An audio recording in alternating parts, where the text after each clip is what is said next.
Hello and welcome to this video on electricity, in particular voltage and resistance. So here are our objectives for this video. So we start by looking at what voltage is. Voltage is the amount of energy gained or lost per unit charge moving through a component. So if it's moving through a cell, that would be the amount of energy gained per unit charge. If it was moving through a battery, it would be the amount of energy lost. So for example, if we had a 3-volt battery, that would mean that 3 joules of energy are gained per each unit of charge. Let's put that into a series circuit with 2 bulbs. That voltage has therefore got to be split between the 2 bulbs, so each gets 1.5 joules of energy from each coulomb of charge, or 1.5 volts. Let's look at a parallel circuit now. So if we have those same 2 bulbs in parallel, each coulomb of charge is either going to go through one bulb or the other, which means that the whole 3 volts or 3 joules per unit charge can go to each bulb. The result of that is that each bulb is brighter. You need to be able to draw circuit diagrams to show how voltage is measured. So you start with your basic series or parallel circuit. So in this one we're just going to put in a bulb. And we measure voltage with a voltmeter, which has to be connected in parallel with whatever it is you're measuring the voltage of. Okay, voltmeters are always connected in parallel because we're looking at the difference in energy between one side of the component and the other.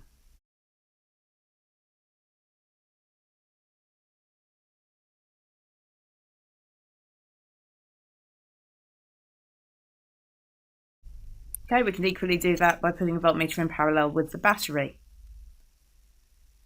Okay, so resistance is a measure of how difficult it is for current to get through an object. Some objects have high resistance and those are good insulators. It's not very easy for electric current to get through them. Others are good conductors with low resistance. So metals, for example, are good conductors, and plastics, wood, glass are good insulators. They do not allow electricity to travel through them easily. Okay, so we're going to look at how energy can be used to explain how voltage and resistance work in different components. We're going to start by looking at a light bulb.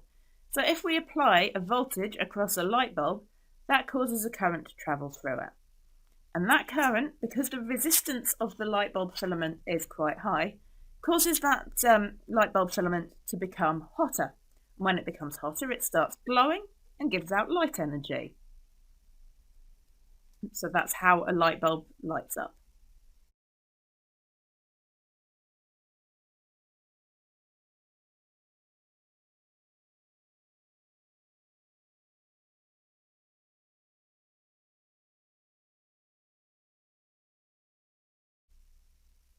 So we have electrical energy being converted into heat energy and light energy.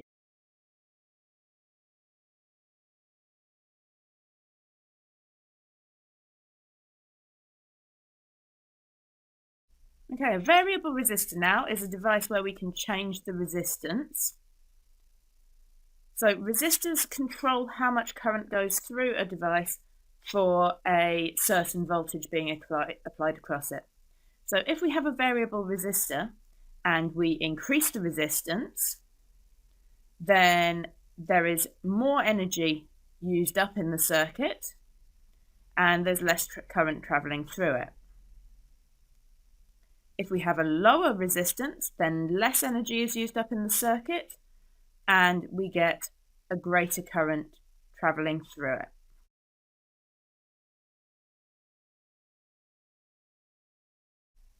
And variable resistors usually work by twisting a knob or by sliding a contact.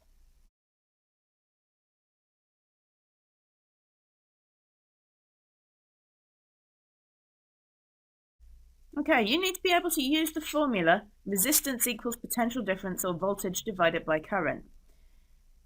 Resistance is measured in a unit called ohms, and this equation is called Ohm's law.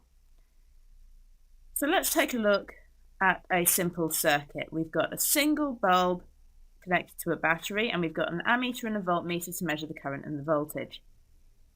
So if the current is 3 amps and the voltage is 5 volts. We can then put that into the equation. So resistance is equal to 5 divided by 3. And if we put that into the calculator, we get 1.6 recurring. We would round that up to 1.67 ohms. Ohms is a Greek letter. Okay, so you need to be able to do that for tables of voltage and current. So using that ratio to work out the resistance. So in this first case, we do 1 divided by 0.2, which gives us 5. In the second row, we do 1.5 divided by 0.5 to give us 3. Nice easy one, the next one. 6 divided by 1 to give us 6 ohms. And finally, 5 divided by 2.5 will give us 2 ohms. So you need to be able to do that for tables of data.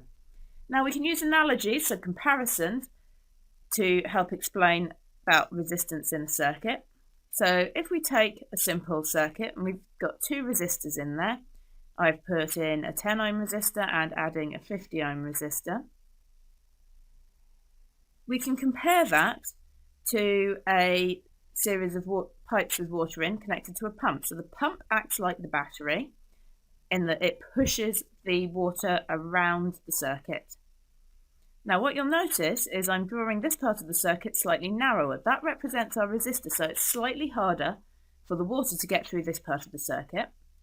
And then here it's much harder. We've got a higher resistance sector in our electric circuit, so we're replacing it with a very narrow section of pipe, making it very difficult for the water to get through. And that's going to slow down the water all the way around the circuit, not just in the place where the resistor is. So the slightly narrower part slows down the water a little, and the very narrow bit slows down the water a lot. So the overall effect is that the water is slowed down quite a lot. Now if we're working out the total resistance in a circuit, in a series circuit, it's really easy. You just have to add together the different resistors. So in this case, we'd need to do 10 plus 50 to give us 60 ohms resistance in total. And the higher the resistance, the harder it is for the electric current to get around the circuit. Thank you for watching.